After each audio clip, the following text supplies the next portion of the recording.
Bowe meva wonane namlo megana majo. Alléluia.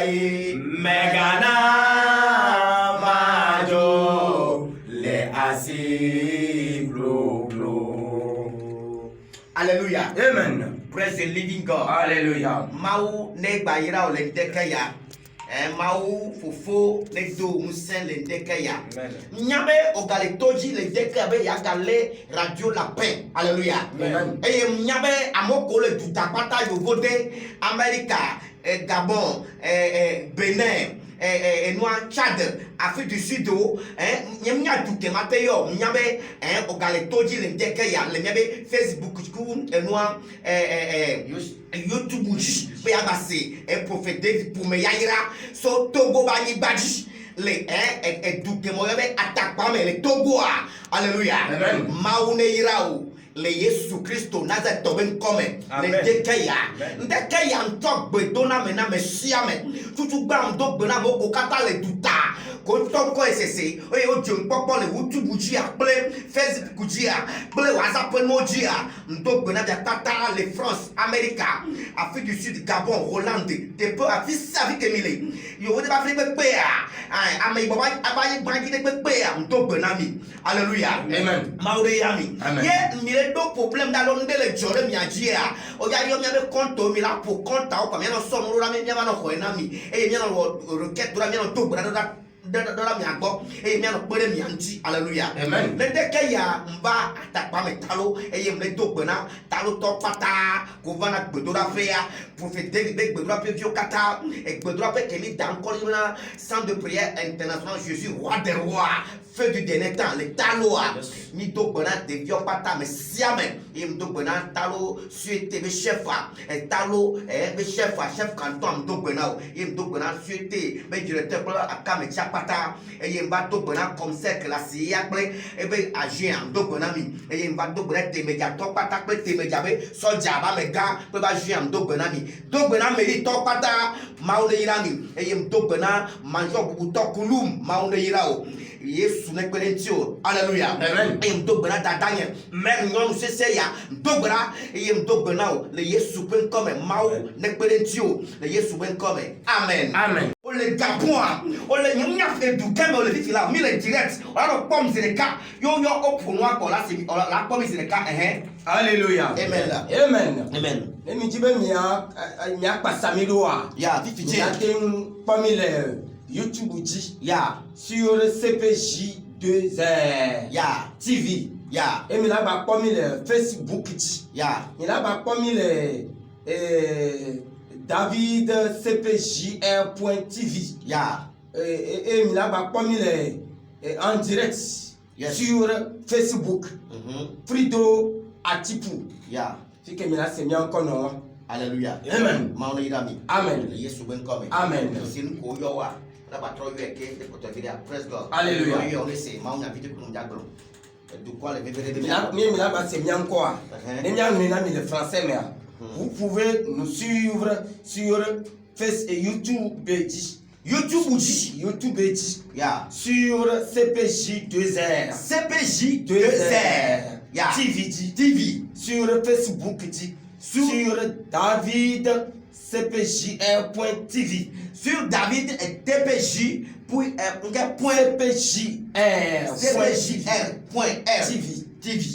Alléluia. Oui. Pour David Boa. Praise God. Ou vous nous suivrez en direct sur Facebook Frido Atipu. Facebook Frido Atipu. Alléluia. Amen.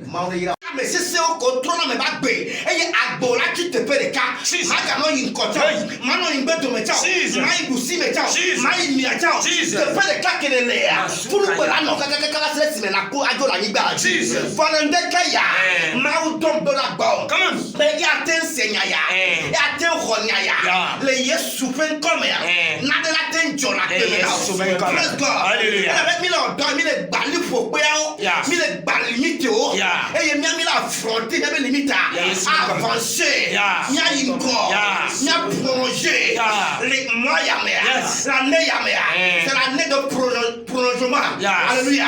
Nya plongé à yéme. À des tours. Alléluia. Praise God. Alléluia. Maone yirao. Amen. Praise God. Alléluia. Yemi gada Bible abere. Alléluia. Amen. Nade jolly Bible ame. Yemi pa enwa samye pe agbale. Samye pe agbale eta.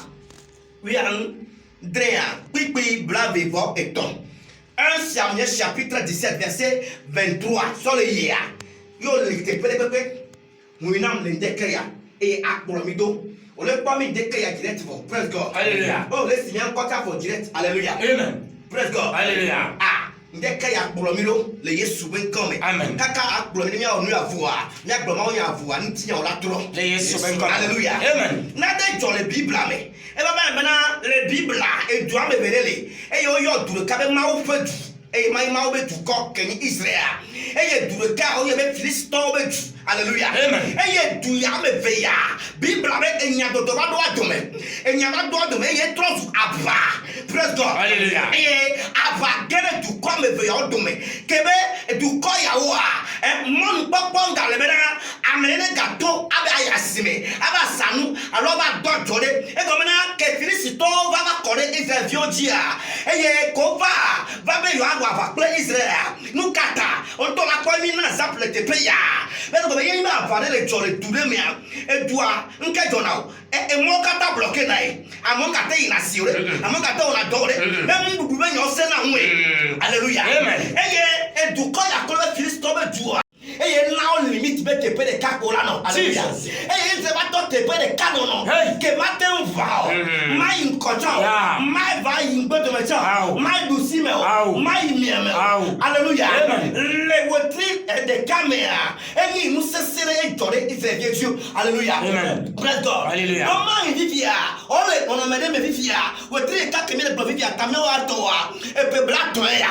Praise God. E pe bla veya. Yo le tono me sesere va mettre les dogos les mains et nous ya ba koto le tio et ye mettre les dogos les mains ye yibo ya mais ka bona pele nous ko so ye et nous doit blé now. Alléluia. Amen. Praise God. Alléluia. Ye yibo o jagba kaka pia 3 et vide que na tempo mettre les poe. Praise God. Alléluia. Que bo etro na tempo buna we. Praise God. Alléluia. Anya bena nene o wa oh be ani te pere kanoto. Praise God. Hallelujah. Ma direzio ma keketao ma ijikaka e abani nde awo. Praise God. Hallelujah. Se Bible agbole Jeremia pe agbalemea benade mi mo tu si adi.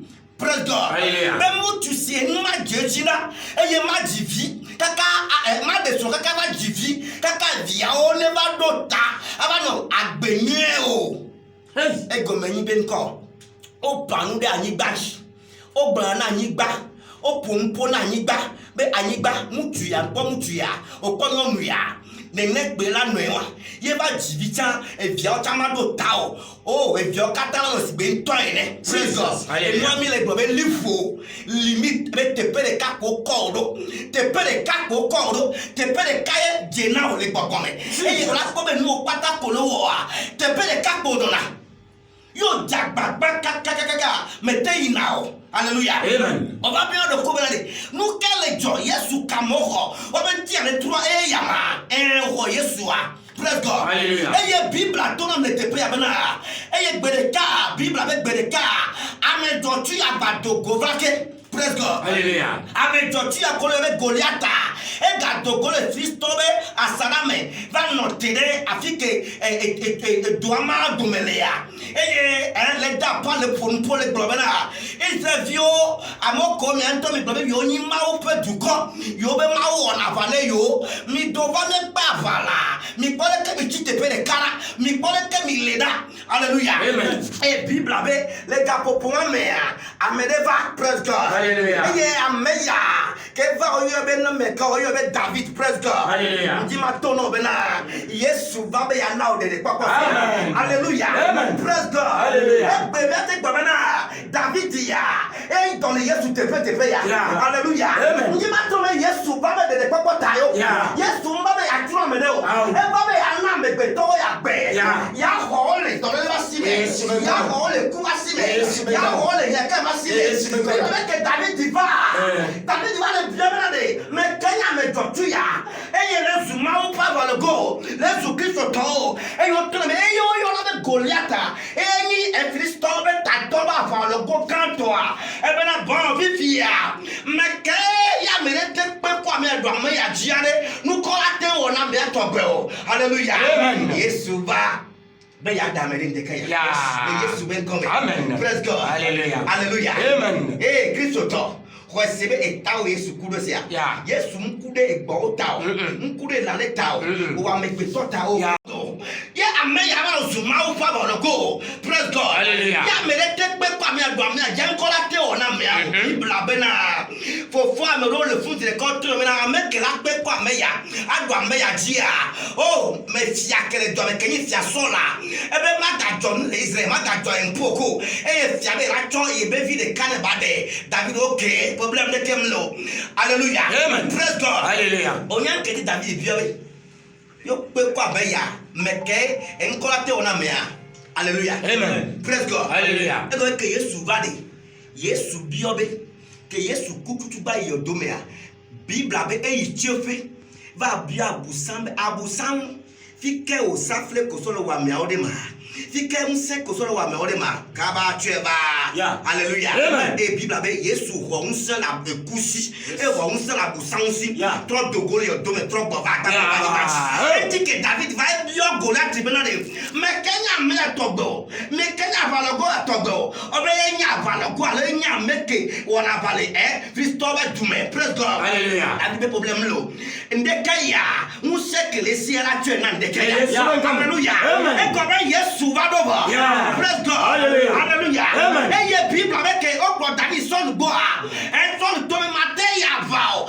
ameya gbogbo fo eku ame ele wa me egbe o vo adari to ne be na nyama yi ye ma ko unse kelesi abeleke Yesu yi do yo do me ye ma ko unse abusansi fo gbova bana vio jinudua na ikui na gbekui na deji hallelujah lendekaya dadanye enonye etonye fofonye novinye de lese nkonye tudemea metepelea balendekaya no wese be Yesu Kristo Nazareth toa e vale tawa ola pode de bibila Yesu be come ola pode de Yesu be come ke jo tepeya de muyi keke to ba yo David mu avakui yo na oropo Petro ya home yo trova oro si plaza avajo e ye du Goliath ji Yesu be come ndekeya maune du jina Yesu be come la fikolia bokoko kre ne du jina Yesu Kristo be come amen hallelujah amen praise God hallelujah amen Bibla na makoda nya le Bibla ça me va dans les bantons et ta oui André que blanc mais votre so yebe et si on le nous faut mpreola boda amejotua sinkweni Goliath amesini Philisto cho gad la dojo Philisto pe ava jelame vagblo nyasiaol ke et David c'est 24 avec si David ke si et Israël mucho kata pobena opa mutula osile enu eye ovonto opora yo gbe po Goliath edogo va po osina lenu vovon donao praise God hallelujah parce que hununa du quoi hallelujah amen dene ke autant problème le vone problème afifia eye problème ale hu ale gbegbe enya kele joro ti ofifia ele fufu enya le fufu eye nya ele nabe olewo tatan fifia mama tike makua ma de kavea ma besoin ma sijoa ma do le duamea o ma do sia o ma na tika ko sia o ma de kavea sia te pe kono le fanvia funu bagba no aba konu ye du kwa katala se du kwa katala pa akwa siji aba hallelujah bebe ma wa koto la gbe Bibla bana ye mutu adogoa ise jo kata ofuna eye jijipu na o praise God hallelujah lendekaya senam yemi pa tepeya yemi pa verset ka eye ize mutu blobana nyele mutu sia si dovala poma alome dege ovali ize ne amede wila fia ana kesnonu gede acho bianu ne wade eye wana fofape ape maga John le Israel hallelujah amen 25 26 avec tete David bia ŋutsu siwo le tsitre ɖe egbɔ bena nu ka woawɔ na ame si awu Filistɔ ma eye wòaɖe ŋukpe ɖa le Israel ŋu la elabena ame ka enyi Filistɔ bolobolo sia be wòanɔ alɔme ɖem le Mawu gbagbe la ƒe aʋalɔgo ŋu mahã. Verset abe amewo ɖo ŋu nɛ abe tsɔ ene be ale kple ale woawɔ na ame si wui la enye si.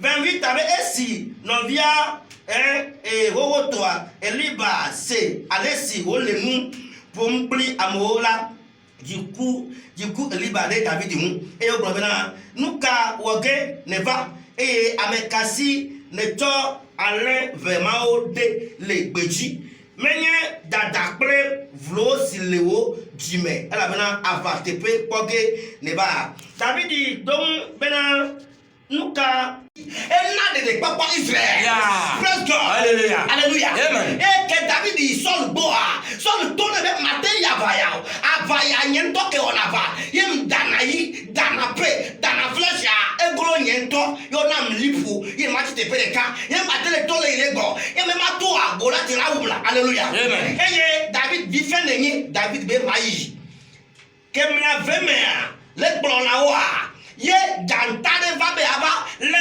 lãkenyi tɔnyea me fone me wune ye ɖe sisi bisi va be yale la yaɖu ya mia me fona le be ge anɔ ge ne axɔ lã le si eye nyem le gbe avia me kpɔ le nyi lã ɖe kpɔ eye janta va le na le kaka wui ɖui ye nyem te wu janta o dɔka mawo ke na be mpona janta wunea ele dzinye mawo la kplɔm la ye ma yi. Yes. Hallelujah. Amen. Ma yava ye ma du dzineze egbegbe wi sɔ. Hallelujah.